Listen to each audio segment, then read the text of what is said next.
So just to kind of kick it off, like, obviously, what are you guys up to? You just released your single. What's coming up next? Let's get the promo going, baby. Josh, you want to start? Yeah, sure. So yeah, we just released this song and we're so happy with it. Like it was sort of a follow up to the last one was like this total switch up of our sound that we're exploring right now. Yeah. And it's called Painkiller for the promo. And We love it for the promo. Thank you. Stream it or wherever it is that you listen to music. It's probably there. Just It's fake there. that Painkiller. Yeah. You know, we're working on a few other songs. We're sort of like in this new chapter of music where we're leaning into this like 80s/2010s reminiscent indie pop thing. Yep. Like you know, like reminiscent of the 80s but also reminiscent of the stuff in the 2010s that was reminiscent of the 80s. Yeah. And like, Yes. just, like playing Yes. with and then retooling it a third time. Like Yes. like Yeah. The new wave. The new wave. The new wave. Exactly. So we've got a new thing that we were just working on like right before this called New Machines that's going to be coming out in November. Yeah. It's very fun. It's got like sort of like Remy Wolf, Dora Jar energy. Yeah. We're planning really a fun. whole thing. Planning a whole thing for it. Yeah. So that will be announced very soon. Great. It's okay that we're talking about it because we won't have the official release date out for a little bit, but we're gonna start, with the promo for that probably in a week. Sweet. So, and these are all part of How to Cry, Painkiller, and then this upcoming one, New Machines, are like, as Josh was saying, part of the same like new Sonic universe chapter for us, but they're also like probably going to be part of, well, tentatively, a project that will be coming out like next year, like early next year. Is just like an EP, like but we're just kind of just following the single release format. Yep. That's just the way of it. When we started, like, that's what we did in the beginning, beginning of 2019, late 2018, and then we released our first EP during, what was that? That was 2021 April, so kind of still like Woof. well Deep into the in it. Deep in the pandemic. We had a lot of material, and if we were like, let's just do it. If not now, so we can't be playing shows like right before COVID happened. We were gonna be playing like our first like outside of New York shows and really start that, like pushing our like live show. But of course that was on hold. So we released an EP, and we're so glad we got it out, and it was so fun in that project. Like, we still love it, and it was a major like stepping stone for us, and like solidifying our sound. But we realized that like we did that completely on our own. First of all, like we didn't have Evergreen. Damn. Like Evergreen now, like we just signed with them as our management, or like when was that, like a month ago, in August? Is that right? Oh my god, it feels so much I longer know, than that. it's a lot. Jeez. Yeah, so glad to have them on board. So yeah, our EP, we did that like totally like just like on our own. Damn. Kind of just doing it. It was just about the music. Didn't fully know what we were doing, and then we realized that like, although we were so happy and proud of this like project, but like the way things kind of are nowadays, and I'm sure it's a little bit different for everybody, but I feel like with most emerging up and coming artists would agree with this. It's harder to get people to like commit to listening to a full project if they aren't already fans, Totally. Yeah. I always say that like in this like streaming age or whatever, people are going to give you the same 15 seconds of their day whether you release one song or 10 songs. Yeah. And it's up to you how much effort you want to put into that 15-second moment of, am I going to keep listening to this or not? Because if you have 10 songs and maybe the song that they were going to connect to is buried like Deep in there. minutes in, Yeah. It's funny. I have this conversation with pretty much everyone I talk to, just because we do consulting side of things. So like we do PR on our side. We do social media strategy too. By the way, Liam is so good at his job. Like I anything he sends me, I know it's going to be good. So you did good in your choosing. But like I have this we just had this conversation yesterday with an artist. She is 21, released her debut album. It's 16 songs. Wow. She did a full send. And, I kind of asked her that same question of like, you're a Gen Zer, like, that is very much a single oriented generation where they are just putting out singles instead of full albums. Like why the full send for an album, you know? And it's like people my age, me and Ashley, we're in our 30s, so we are album people. But we're also music freaks, so you can't really say we're the normal person, but we listen to full albums all the time, and it's just such an interesting shift from my age growing up listening to music to nowadays, where it's like I'm overwhelmed on Fridays with the amount of singles that come out. Like it's just so much. How do you figure out how to stand out almost in that kind of day and age? Like you've got TikTok, you've got Instagram, you've got, I mean, there's just so much that you as artists have to do nowadays. It's almost unfair. It's almost very unfair. I think the answer, at least through my lens, is you don't stand out, you just find your people. Oh, I love that though. Oh, I like that a lot. I agree. I agree. Thank you. Yeah, because like I was in a class like in music school like a couple years ago that like the professor, his name is Mark Plotkin, and he was talking about how there are billions of music listeners who are directly curating exactly what they want to listen to. Yes. And the prospect of discovery is so important. And although there's way less money in music than there ever was, if you're just talking about finding an audience, you don't need everyone who hears you to like you. You don't even need most people who hear you to like you. Yes. His phrasing was, you just need 1,000 dedicated true fans who will buy everything that you sell and who will listen to everything that you put out and who will do everything you ask of them. Now, it's like a whole thing, right? It's like the 1,000 fan theory or something. Exactly. Yes. Like, have like 1,000 like dedicated fans. That's enough to like make a living as a full time. Yeah, and that makes total sense because I mean, of course, not everyone is gonna love you. That's fine. You know, it really is. We even say like it's about building your community. It's about building the people who will show up for you at shows, who will buy your merch, who will be there for every single release, album release, whatever it may be. You know, it's like you don't need the whole world to love you. There's so many pop stars that are infinitely famous, and that's great for them, but I think we always forget that it doesn't have to be that way. Like of course everyone wants to fucking sell out stadiums and whatnot, but at the same time, love them. And at the same time, I almost appreciate artists who do kind of stay under the radar, because I know for sure those fans are so hardcore. They show up everywhere. They'll be screaming your name. It's a very interesting shift in the industry, I think. It is. And I feel like, to just like piggyback back on that note, I feel like what you were saying about like really big artists who have like, selling out stadiums and all that, I feel like the ones that have like longevity, like for example, like a Taylor Swift. Yeah. I still feel like she kind of operates, obviously she's one of the biggest artists in the world, but she kind of operates like an indie artist in the way that like she builds up and has built up and keeps up with this community, and it's all about her Swifties and the Swifties. It's all about that. Yeah. So it's like, and I think I would argue that, I mean, I don't know how she approached it when she first started, but I feel like I get the vibe like from someone like her that she was kind of going in with it, that mindset. Yeah. So I feel like the people that do get really big and actually have longevity go into it with that mindset. Like, I don't want to reach every single person. I'm not going to make music that is broad, that is more than mainstream. I'm going to make what resonates with me. Yes. And what I feel like it's important to get out there. Yeah. And I 1,000% agree with that. We're, I guess, Gen Z, but like we grew up in a millennial culture. Yeah. Like, are you on that edge? Yep. I grew up with everyone being like, remember this episode of Hey Arnold? Who was older than me? I was like, huh, yeah. I'm like, yes. Yeah, I remember that.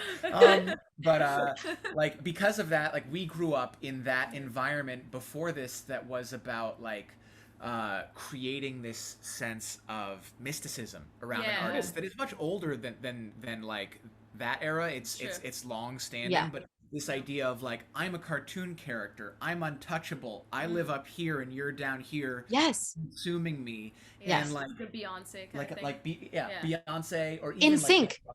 yeah, Backstreet Boys. Untouched, exactly. you know, very much like separated.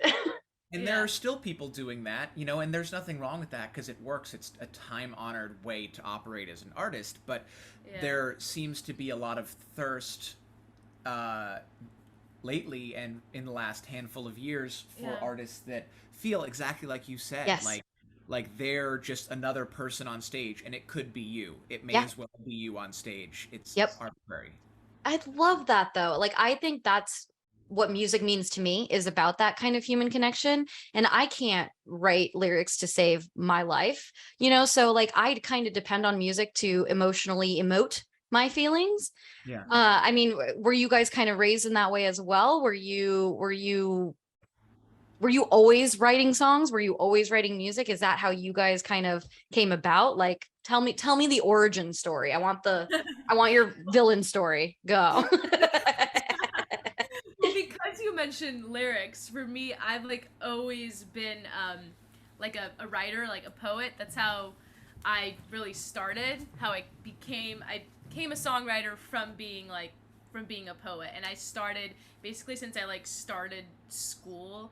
Like that was, I was in this, probably more like, that sounds very, maybe more like 8 years old ish. Whenever you could actually like write form. Yeah, write an actual sentence. That was like that age. Like I went to schools that always had like a writing class. Oh, nice. I don't know if like every school has that at such an early age, like, or were like, at least in like my English classes, like writing was always a big element. Or at least it felt, maybe just looking back, it felt like it was a big element to me because it's what I like always like focused on, and like, and I just like always had journals. I don't know, ever since I, you know, could remember being. I'm the youngest of 3 by like a lot, like by like 11. My older sister's like 11 years older than me. Wow. Okay. So being like I feel like being the youngest and being like so much younger. In a lot of ways, I was like just like always in the car, like when my mom was driving my siblings to, you know, their separate practices, and my older sister was a competitive runner, so I was just like always in the car. Yep. And kind of like alone a lot. Yeah. And, like, alone but not alone. You know, like other people but nobody directly talking to me. Not the center of attention. Yeah. So it just gave me a lot of time to like think. I don't know. And then like I'd be writing, but I'd also be like listening to music a lot. Like I'd like be in the car listening to music, and I think that's kind of like when I merged the two together at that point. And also my dad being like a huge music fan. And your dad actually plays guitar. Yeah, he does. I don't have any family members that are instrumentalists. Yeah. That's it. So since I was like a baby, like he would play me songs on his own, like on guitar, and like show me like, you know, the Beatles to like Fleetwood Mac, Stevie Nicks, who are like some of my still which like clearly stuck. Yeah. So I think that like being like just having that like right in front of me from so early on. Yeah. He never like pursued it as a career or anything, but like he loves it so much that it always made it, when he like saw that I was doing it or found that I was doing it, it was like always very encouraging. So that, And your dad kind of didn't feel like he got to do that growing up, right? So exactly. like it was sort of what's the word? He's living vicariously through you now. Yep. Exactly. Yep. Like, yep. I'm first generation. Both my parents are Cuban, and when he came over, his dad actually passed away like within the year or two. Wow. So he was like single mom. She, you know, they were like, very poor. He had to work since he was like 14, 15. So he kind of, you know, paid his way through school. Didn't really have time. He always like loved music, but he didn't really have time to ever consider it as a yeah. Isn't that crazy though? Like I feel like we hear a lot about that kind of first generation of doing things that their parents weren't able to do, and you just see the support and pride beaming from these parents of just pure excitement of like, you're doing what I wanted to do, you know. It's so cool. It's beautiful. Andrea's family, 2 out of the 3 kids are now artists. Andrea's older my brother he's is a filmmaker, and Yeah. we just scored one of his movies, and Yeah. Oh my God. he's coming up to New York to shoot a music video for Painkiller, actually. Yeah. Yes. Hell yeah, guys.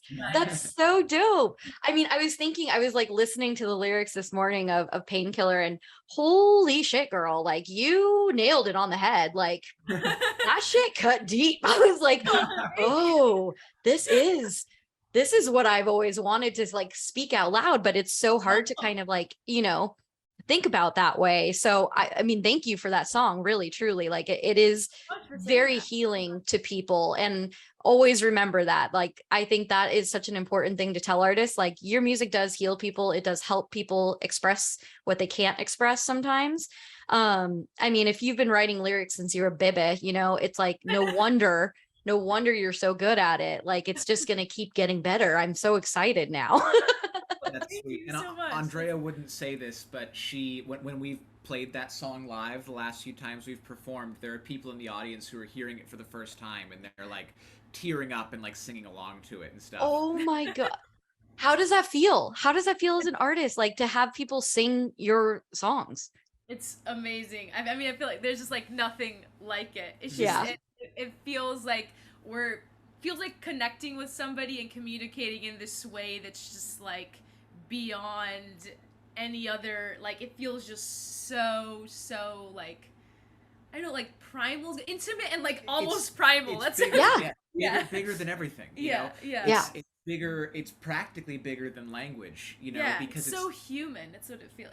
Yeah, because like, I mean, I don't know, to get sort of like mushy about it, like one of the things that people talk about like in therapy about how to have a good communicative conversation with someone is to just like repeat back what they said to you and like reframe it in different words so that they feel really heard. Yes. And like, it's interesting to look at that, look at like lyricism and the way it connects with people through that lens of like I'm saying something to you that you hear yourself in, and you're saying it back to me, and there's this cyclical affirmation. Oh yeah, absolutely. I've never even thought about that, but absolutely. Like, I mean, just for me listening to that song, we talk a lot about mental health because I have the big 3: ADHD, depression, anxiety. So like I am, you go through it, so yeah, hell yeah. But it's so important. Like I was talking yesterday too, just about like how my generation kind of had pop punk as our raging, kind of our way to get out our emotions. This generation, Gen Z, is like, you've got Lorde, you've got Olivia Rodrigo. Like, it's very much more raw and emotional, versus pop punk is just kind of like, fuck the man, but for like you guys, it's a lot of just emotional heaviness that you guys emote, that you guys create music on. It's just gorgeous. Andrea and I both grew up like getting that from music, and we both made music from very early on. I also was like writing by like 9, I think. Oh my gosh. But like we and you actually came from it like straight into writing songs. I was never a poet. It was more about the well, that's not true. I just meant you was writing the songs immediately, and then even quicker track. You're a poet, you didn't even know it. To me, it was more holistic. It was like I remember as a kid like picturing myself like singing a song for like the American Idol judges in the with the little room, like, because that was my only frame of reference for what it looked like to go from like that. A lot of people's only frame of reference for what it looked like to go from like not a musician to approved superstar. Exactly. And then also like being like, I mean, you kind of liked One Direction, right? I mean, I love that whole with bands like One Direction. It's like they literally were, but like nobody knew them, and they went on X Factor, and then I mean, it's insane. But like, even though we were both doing that, we were also always earlier than that, and just as much like consumers of music as a way to get that emotional solace, like you were talking about. Like the exact thing you were saying on like kind of very early on, we were on the other side of that. Like we were the audience, like as soon as we can go to concerts or even before then, just like, you know, listening in our headphones and like feeling that way and like singing along with the tracks and kind of, so when we had that moment of like being on stage and you can like just tell something resonates with somebody and they're singing along with you, or whether it's that or it's getting like a message from a fan, it's like, oh my god, like this like song like really helped me get through whatever tough moment, you know, in my life. Like that, just that's what makes it, you know, worth it. Like worth it for us. Why we're even like doing it, because like I don't know where I would be like as like a 14-15-year-old. Like music was like the thing for me that got me through like, you know, terrible times and like high school and like so. And sometimes when you feel like you can't even give yourself permission to acknowledge certain feelings because they're too big or too complicated, or as a kid, a lot of the time you grow up and you feel like the world around you, your external world, is telling you that you're not allowed to have these feelings. Well, especially for men too, you know, it's like a lot of that is very repressed. Girls, we're allowed to cry our eyes out, you know, we might be a bitch and dramatic, but like, you know, at least we're allowed to cry. I feel like for men, it was like, nope. And that's totally true. But even so, I've noticed that like as an adult, I see that like teenagers' emotions are constantly undercut and invalidated. And it's not, you're not allowed to have these feelings, but like I refuse to take these feelings seriously, and it's because it's natural as an adult to look back and see it happening and go, I remember that, and it passed. Yes. Therefore, this feeling that you're having is just a stage of your life until you get to your real life, which is where I am. Yes. Right? Like, which is just as self-centered for us as adults. Like, and like, because of that, kids grow up feeling like their feelings are not given legitimacy, and sometimes aren't even allowed to be given a name in their reality. And when you listen to a song and it feels like something that you're too afraid to even say, that you're too afraid to even think in words to yourself, all of a sudden there's this stranger that is feeling and communicating this exact thing. It's like this deep feeling of that like you thought you were alone in. Yes. Right? Do you guys ever think you'll have a new era, a new, you know, kind of sound eventually? Oh, totally. Cool. If you go ahead. No, go for you. If you ask us, like, I don't know if other people would say this as outsiders, but to us, we've been through like 3 whole eras already. I love it. Yeah. Like that's how it feels. It feels like we definitely went through our lo-fi like bedroom pop. That was the fake dad like bedroom pop. Like it true just feels like pop. A little bit. We're just going towards a little more like hi-fi, if you want to call it that. But our roots are still very like, you know, raw bedroom poppy. We make everything like in our home studio right here. So that's. We kind of went like lo-fi hip hop adjacent in that like old, you know, Sophie Myers. Oh, I mean, I know exactly what you're talking about. Yeah. Like that era. So it was like sort of like Jay Dilla's hip hop drawing. Oh my God, yeah. You know, like if you listen to some of our old, like our first song, Moon Sign, is so like that, and then we went sort of like an R&B bedroom pop direction with it, like you hear a lot of still woozy guitars on our debut EP. I call that stanky face guitar. Way more of that. You know? And now we're kind of doing this new thing, and like it. I don't know if other people would be able to distinguish that, but it feels like night and day to us. Yeah, it's for us. It feels it all feels different, but what we hear, feedback we get from fans, friends, people on our team is that it's like it all sounds like fake. Like there's something that's really gluing everything together, like a common thread through all the different. Yeah, phases. It's a natural progression as you guys grow up and you know you learn and you have different experiences. Your music is absolutely going to change. I think it's almost a detriment to artists who are like, no, I'm sticking to this sound and I will die with this sound. You know what I mean? Right. Yeah, I think our sounds will always change, like what it sounds like, but this makes sense, if what it feels like or how we're saying things will be the same, how we sound will be different. Yeah. And like I think what you just described of someone who will die with a certain sound, that's a lover of a genre and not a lover of music.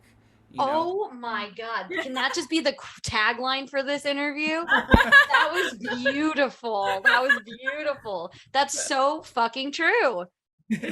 Because we're always like, because we're such like avid listeners, we're always trying to figure out like what people are doing that's new and exciting, and like if we don't get it right away, that's always our sign that we need to dig into it. You know? Yeah. Like if something feels weird at first, it is because someone gets something that we don't get, and in 3 years everyone's gonna get it, and it will be too late to explore it musically. Yeah. You know, Yeah. like, and so we're always sucking in like new palettes of sounds. Yeah. And trying not to even like limit ourselves in what, because I guess this could happen, especially as you're go on solidifying your sound as an artist, like limiting ourselves to what fake dads sound like, what it isn't, what it should be. Like, for example, for How Do I Cry, our single right before Painkiller, we had Glitchgum, who's like a hyperpop producer. He did like the hyperpop version of Kyoto, Phoebe Bridgers' song, and like she actually released it and said like that her late, it was really cool. So cool. He's great guy, Luke. He's so sweet. I don't even know how you can survive being that sweet. It seems really hard, but he's the best, and he's working with like some really impressive like artists, and it's like so yes, and he's great, and like so he made like a hyper pop kind of punk, right? Pop punk / hyper pop version. Oh, that's a vibe. I just call that alt pop at this point, because that seems to be what it all is. It's so different from anything we would ever make ourselves, or we thought the song could be, and it was like we were so excited to like do it and like put it out, and it's, That's awesome, guys. Well, I mean, I think that's kind of a natural ending point. You guys are incredible. I'm so excited for everyone to meet y'all. It's going to be so much fun. You have got like a dedicated fan in me. If you guys ever come out to San Diego, please let us know, or even LA. We'll drive up to LA for y'all. But you know, just like So we will be on your side forever. Like you two just have a great, I foresee a great future for y'all. And I think it's going to be really fun to see your progression, and thank you so much for hanging out with me. It's been really fun. I could chat with you guys for hours, truly. Thank you so much. Us too. We were just going like, I was like, this is great. We hope you got your answer. We got all your questions in. Oh my God, girl. I mean, it was just, this has been perfect. It's been so much fun chatting with you guys. I'm going to tell Liam how much I love y'all, so he'll send me all your guys' stuff. So you'll see us all, or you'll see yourselves all over Girl Music now. We're dedicated to the cause. So it was so nice talking to you. It was so nice talking to you. Probably will be out in LA on the West Coast for sure next year for some shows. So when that happens, you and whoever else on the team on the guest list for sure. Hell yeah. Tell Liam too, like we have a lot of connections down here for venues and stuff like that. So please just let me know if you guys need a San Diego show. We can absolutely help y'all book that. Far from LA, right? It's like no, it's 2 hours. It's easy. Amazing. We'd love to do that. Hell yeah. Yeah. So just let me know if you ever want to show out here. I will work it. I will work it for y'all. Oh, thank you so much. Hell yeah. So nice to talk to you. I know. And if you guys ever want to chat about anything, like let me know. We are super open to like hanging out with people and answering any questions about like the PRE, like social media side of things. So we're here if you ever need us. So thank you guys. We'll chat later, and have a great day. Thank you. Bye.